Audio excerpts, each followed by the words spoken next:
But in the mix, lying for Mr. Trump was normalized, and no one around him questioned it.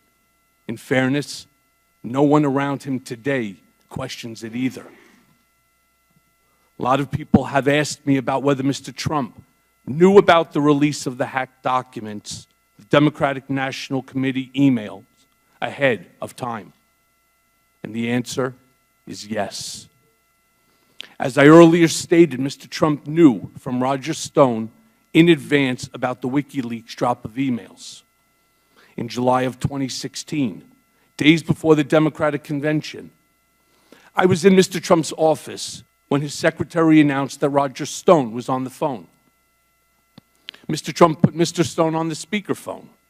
Mr. Stone told Mr. Trump that he had just gotten off the phone with Julian Assange, and that Mr. Assange told Mr. Stone that within a couple of days, there would be a massive dump of emails that would damage Hillary Clinton's campaign. Mr. Trump responded by stating to the effect, "Wouldn't that be great?"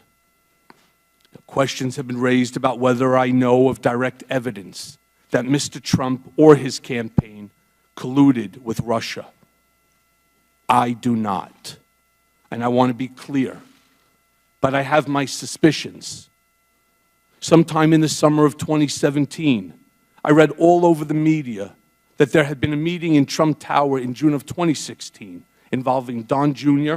and others from the campaign with Russians, including a representative of the Russian government, and an email setting up the meeting with the subject line, "Dirt on Hillary Clinton." What struck me as I looked back and thought about the exchange between Don Jr. and his father was, first, that Mr. Trump had frequently told me and others that his son Don Jr.